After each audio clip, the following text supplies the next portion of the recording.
The issue of self love. Religious teachings about love form the foundation of most Black people's understanding of love's meaning. Even though we have diverse religious experiences, a vast majority of us still choose to identify as Christians. Listening to elders read the good book at home or listening to biblical scripture at church was for many of us the first place and at times the only place where the metaphysics of love was talked about. The two great commandments was that we love God and one another. As serious churchgoers, I and my peers were instructed to read and study all the books of the Bible. To this day, I vividly recall the pleasure I felt reading what I had been taught was the love chapter. From the book of Corinthians, I learned that to be loving meant to be kind, forgiving, and full of compassion. I learned that love was more important than faith or hope. Yet the full vision of love evoked in the scriptures was not realized in most of our homes. Writing about the link between Christian religious experience and love in his essay, The Mark of Churches, John Alexander reminds us that, in theory, the church is not only a place of love, but a place where we learn to love. However, for Christians of all races, these lessons often stay at the level of theory and never become practice.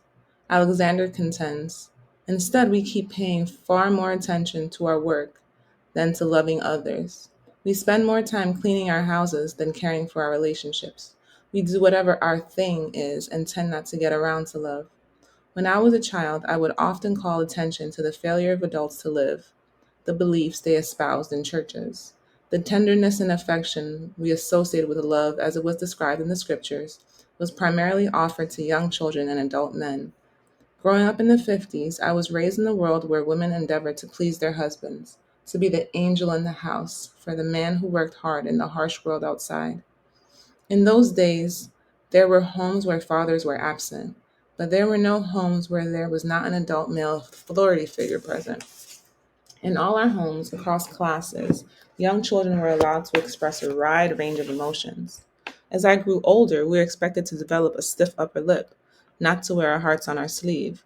Wanting too much affection, either verbal or physical, was a sign of not growing up. Often we were taught that cultivating the ability to hide and mask emotions was central to the process of maturation.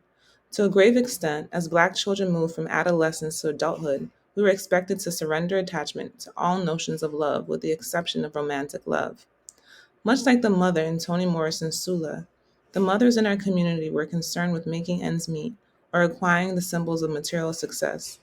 Love was not always a central idea.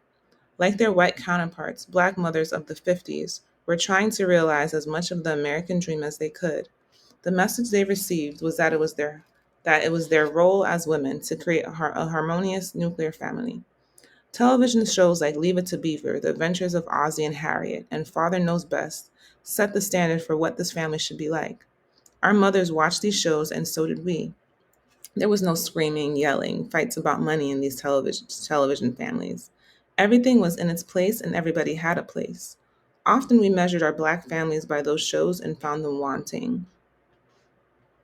Our mothers, unlike their white counterparts, had to try and make a home in the midst of a racist world that had already sealed our fate, an unequal world waiting to tell us we were inferior, not smart enough, unworthy of love. Against this backdrop where Blackness was not loved, our mothers had the task of making a home.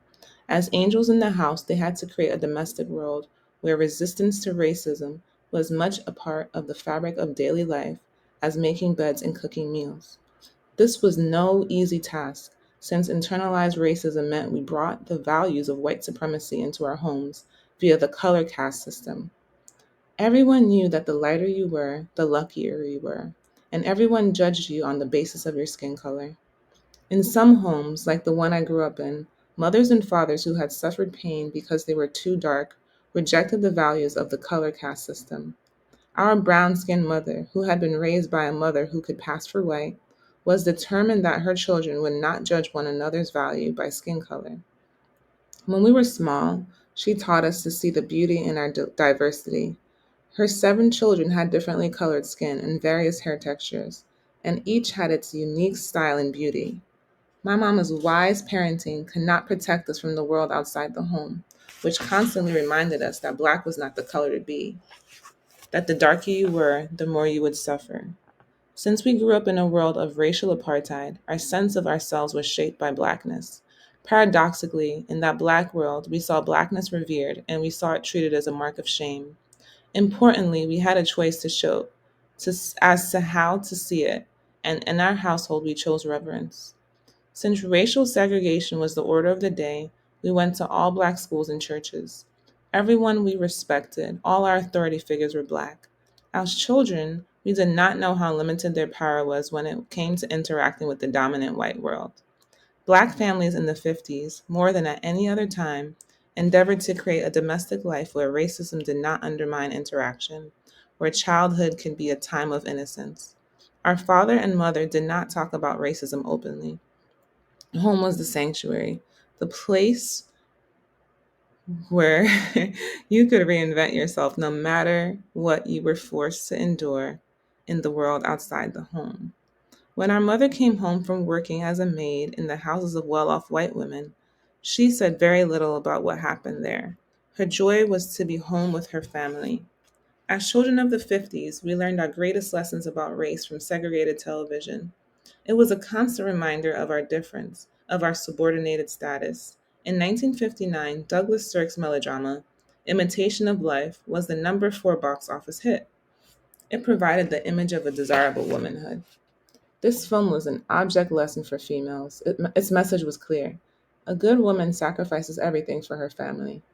As Susan Douglas points out in Where the Girls Are, growing up female with the mass media,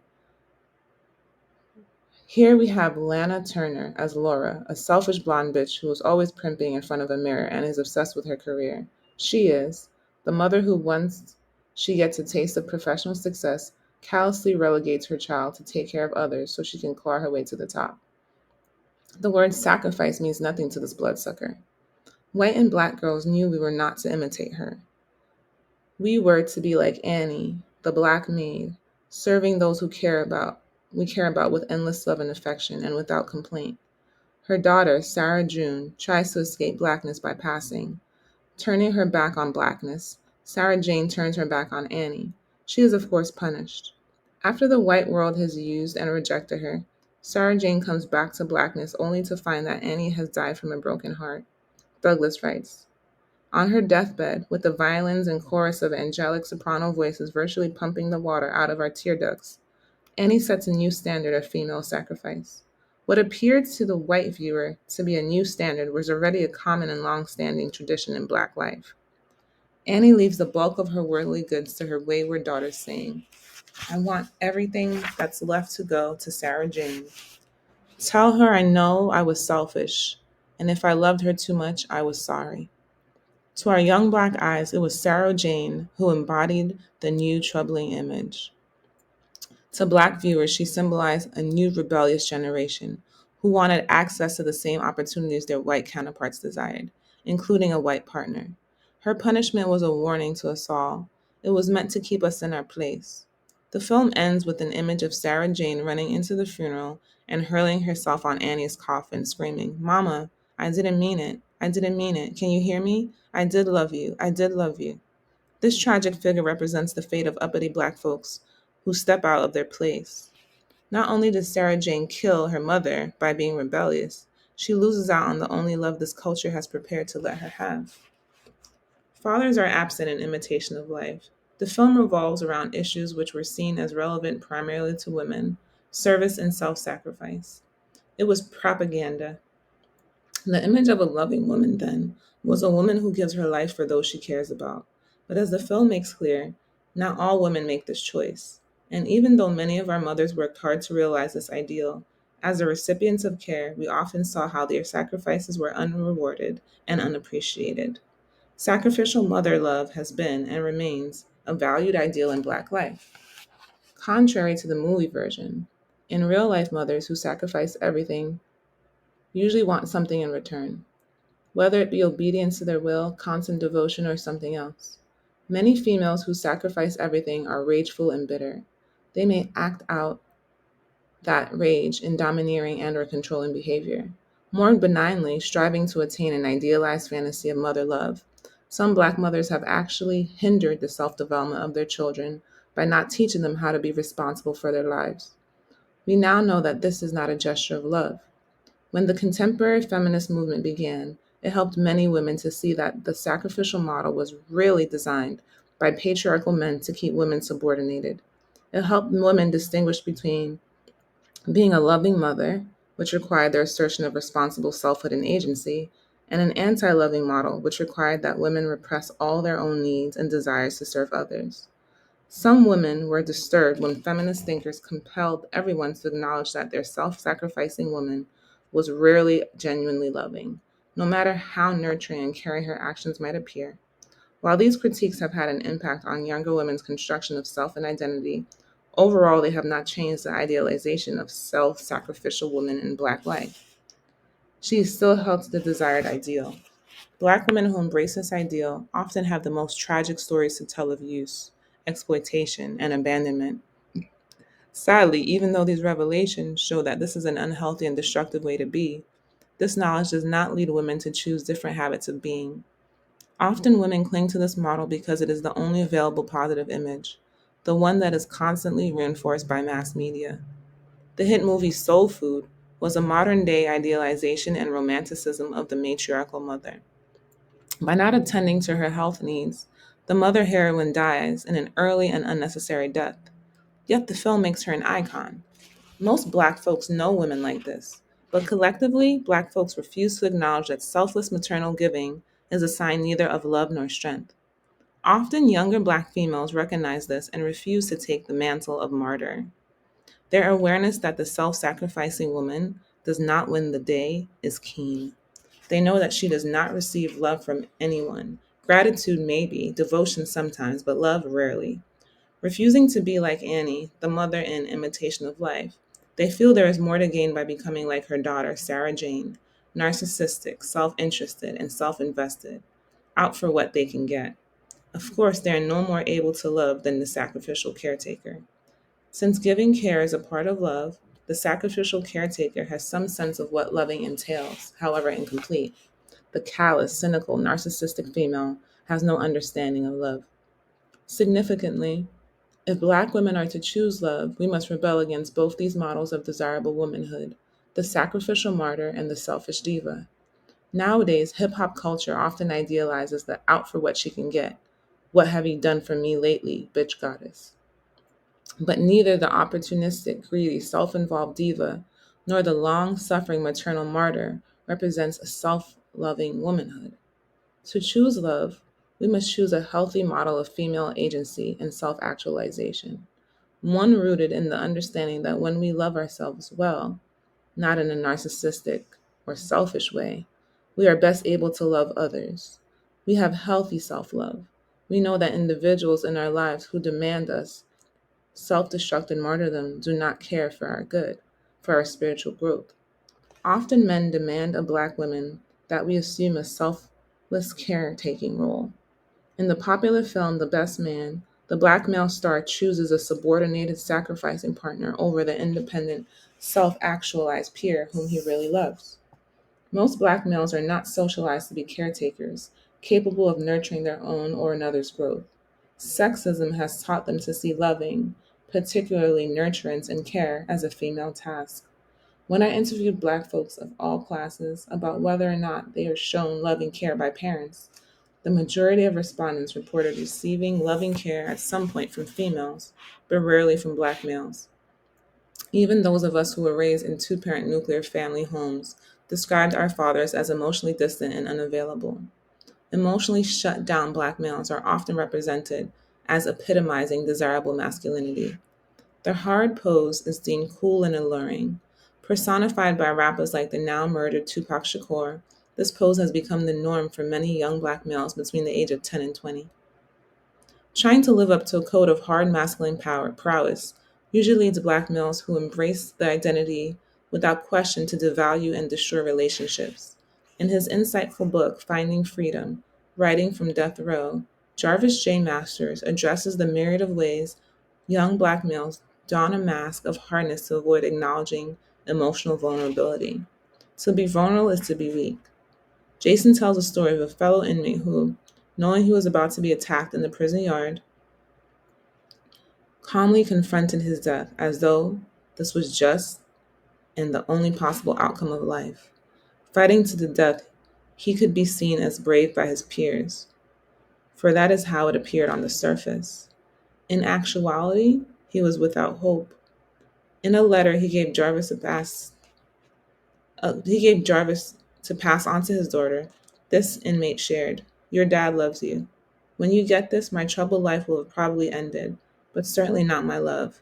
Please know I have always held on to you and have kept you always in my heart. Please forgive me for all my wrongdoings. I wasn't a real father to you." Way too many Black males know the experience of not being real fathers to the children they have sired yet failed to parent. When I ask Black males of all ages about the place of love in their lives, they express a desire to receive love, but they do not talk about whether or not they know how to be loving. Young Black males, like their female counterparts, will never know how to be real parents if they have known no loving care or have never learned from books or any other source what it means to be loving. Religious teachings were once the place where most of us learned ways to think deeply about love, but the place of those teachings has been usurped by mass media. In general, the mass media tells us that Black people are not loving, that our lives are so fraught with violence and aggression that we have no time to love. The most common image of a Black person showing care in the mass media is the portrayal of the self sacrificial Black mother figure. When The Cosby Show first aired, many Black folks thought it was a radical because it showed an upper class Black family. Although these images were new to television, all traditional Black neighborhoods have been peopled by well paid Black professionals. One of the most unacknowledged realities in our lives is that racial integration is still quite a recent phenomenon. As late as the early 70s, the vast majority of materially privileged Black people lived in all Black or predominantly Black neighborhoods.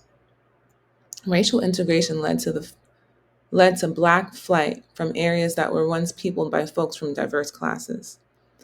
Even though I was raised in a working class home, I was always aware of the lifestyles of the Black upper class in our community. It was only when racial integration allowed those individuals to move on to more affluent non Black communities that the Black poor and working class ceased knowing intimately how their more privileged counterparts lived. In the days of total racial segregation, materially well off Black folks sent their children to the same schools and churches as those less privileged. The poor knew that the real lives of the privileged were like, what the real lives of the privileged were like, and did not need to romanticize them. After racial integration, with so many moneyed Black folks leaving predominantly Black communities, a new generation of underprivileged children was born who had no awareness of Black privileged class and how that class lived. It was these individuals who looked at The Cosby Show and believed it was based on pure fantasy. To them, the lifestyle depicted on the show was alien and therefore not Black, since they did not know any Black folks who lived this way. In this sense, their perceptions of Blackness were limited as the vision of racist whites who looked at The Cosby Show and believed it was pure fiction because they have never acknowledged the existence of Black professionals, doctors, lawyers, or anything about how they live. To this day, a large majority of Black doctors are educated at predominantly Black institutions. Most racist white folks know little about the existence of these institutions because they refuse to let go of their stereotypes about Black lifestyle and educate themselves. They were eager to perpetuate the notion that the lifestyle portrayed on The Cosby Show was fantasy. It speaks to a growing class divisions in the Black life that so many Black folks also insisted that Black life, as it was represented on The Cosby Show, was not realistic. While the upper middle class lifestyle depicted on this show was not representative and could not be, since a majority of Black people are poor and working class, the same holds true for those shows that depict well off white families as the norm. In her essay, In Memory of Darnell, Sylvia Metzler, a white woman, fondly recalls her friendship with a 10-year-old inner city Black boy who expressed surprise when he went to the suburbs and saw no trash and graffiti. He wanted to know, how come Black people's neighborhoods are so dirty and ugly? She had the foresight to show him middle and upper class Black neighborhoods, as well as poor white neighborhoods, as the stereotypes he had received from representations in media, as well as those he had constructed from his little limited knowledge, could be challenged. Mass media tends to ignore the diversity of the Black experience. The worst aspects of Black life are fictionalized on television and cinema so as to reproduce race and class stereotypes. Before The Cosby Show challenged the narrow vision of Blackness presented by television, the sitcom Good Times depicted a working poor Black nuclear family that constantly struggled to create a love ethic despite the hardships created by poverty and racism. More often than not, this show failed to radically challenge stereotypes. Instead, it was the stereotypically funny behavior of the coon like character JJ that made the show a hit. His antics, not the efforts of the family to be loving, usually took center stage. The Cosby Show was a refreshing alternative because family life rooted in a love ethic was the central focus of the sitcom. Critics often trash The Cosby Show, but despite its many flaws, it remains one of the few mass media productions that represents and celebrates a loving Black family. We see very few mass media images of loving Black parents.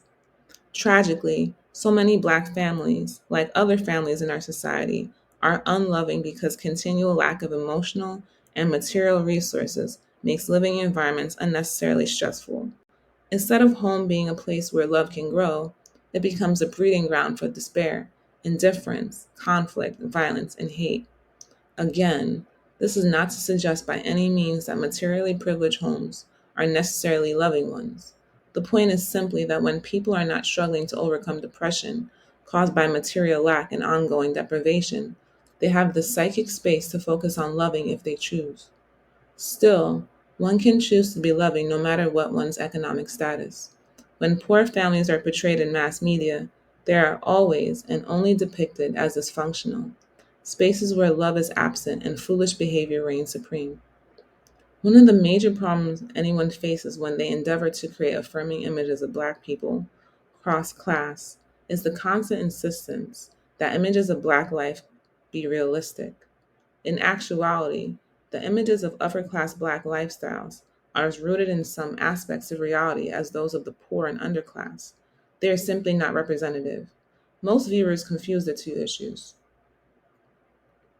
Images of loving Black people are often deemed unrealistic no matter the class of the characters portrayed. Even though a huge majority of destitute, poor, and working class Black folks may find it more difficult than their more privileged counterparts to create loving environments, material privilege does not ensure that one will be raised in a loving home. Loving Black families exist cross class. While they may not be the norm, everyone benefits when images of a loving family, whether real or fictional, are shown to us. By focusing solely on situations of lovelessness in Black life, whether fictive or real, the mass media participate in creating and sustaining environments of emotional deprivation in Black life. Despite its flaws, The Cosby Show and some of the predominantly Black sitcoms that follow in its wake offer new and alternative images of Black family life. Most importantly, family life was depicted as grounded in a love ethic. Too much focus on realistic images has led the mass media to identify Black experience solely with that which is most violently depraved, impoverished, and brutal. Yet these images are only one aspect of Black life. Even if they constitute the norm in underclass neighborhoods, they do not represent the true reality of Black experience, which is complex, multidimensional, and diverse. Why is an image of an uncaring, out for what you can get crack addict more real than the image of a church going single mom who receives welfare and attends college courses in an effort to change her lot? Both images reflect realities I know, people I know. The fact is that racism, sexism, and class elitism together encourage individuals to assume that the negative image is more real. Individuals approaching Blackness from this biased perspective have an investment in presenting the negative image as the norm. To do so promotes, perpetuates, and sustains systems of domination based on class, race, and gender. I can remember longing as a girl to see more images of Black people on television.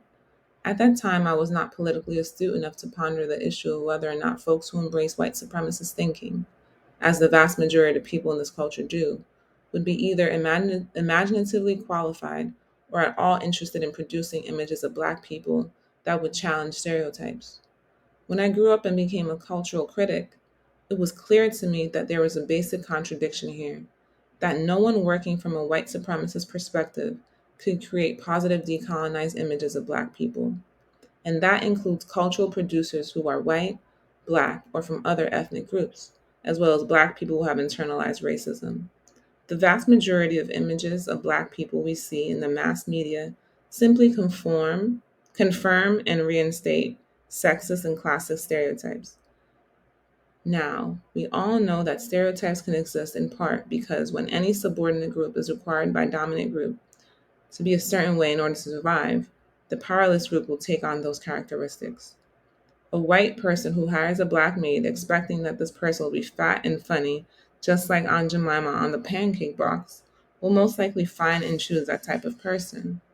I can remember my amazement when first learning as an undergraduate that the image of the large mammy figure was largely a product of racist white imaginations. Historian Herbert Gutman was one of the first scholars to call attention to the fact that research showed that the average Black female who worked in a white home after slavery was usually a young, underdeveloped girl and not the overweight mammy figure extolled by whites. This figure first existed in the white imagination, and then the reality followed. Wise, decolonized Black people have always known the power of representation. Early on, this led many Black actors eager to make it on stage and television and movies to refuse to play certain roles. Lena Horne's father, in his role as a loving parent, met with white male studio executives to let them know that his daughter would not be playing a maid. It was not that these Black folks believed working as a maid was not responsible work. They simply knew that the type of maid the racist white imagination could create for the screen would be stereotypically subordinate in ways that were not true to Black women's real life experiences. Ironically, racial segregation brought with it a greater demand for Black representation.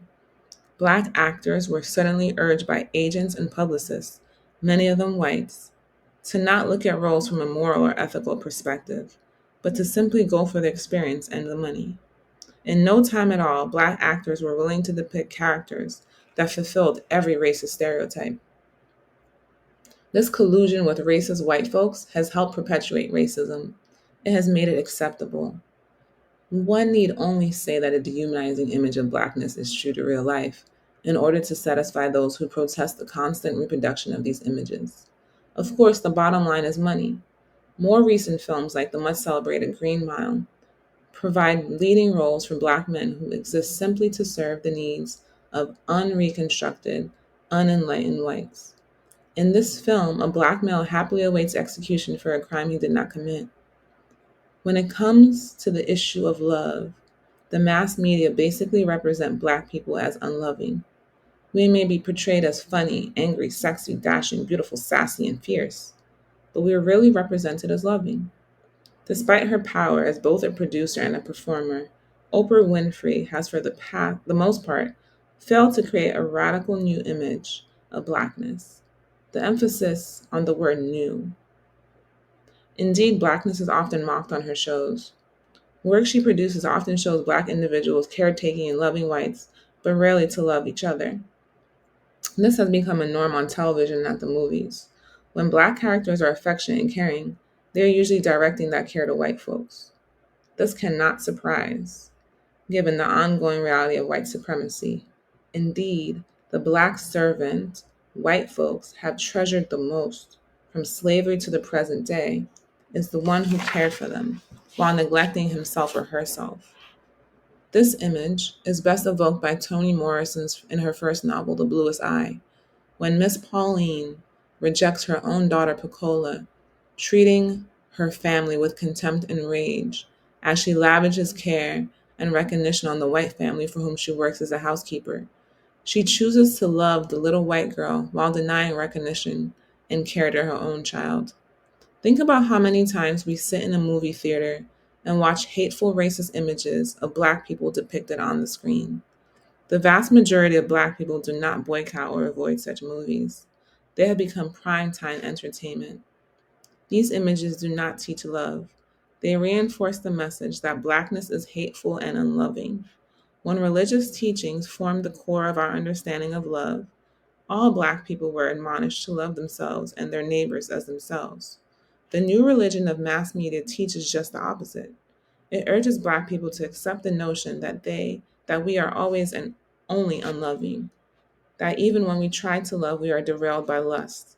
A perfect example of this is the film The Best Man. The film shows positive, sustained, anti patriarchal, loving Black families and heterosexual romance are rare and tend to fail at the box office. Films like Killer of Sheep, Sprung, and more recently Woo. From Hollywood movies, Harlem Nights, Jungle Fever, A Perfect World, Pelican Brief, Waiting to Exhale, Soul Food, Crooklyn, The Long Kiss Goodnight, Jackie Brown and Time to Kill, Men in Black, and Independence Day, to name a few, we learn that Black folks will betray each other, that Black men will give their lives to protect white folks, while showing little or no concern for the Black family and friends, that Black women are hostile, castrating bitches who must be kept in check by any means necessary. These movies teach us that if we dare to love one another, our love will blossom but not last. That suffering, more than love, is our fate. Black folks may suffer together, joke and have fun, but love will leave us. Importantly, what Black characters do best on television and movie screen is slaughter one another. Blackness represents violence and hate. Until Black people and our allies in love and struggle become militant about how we are represented on television, in movies, and in books, we will not see imaginative work that offers images of Black characters we love.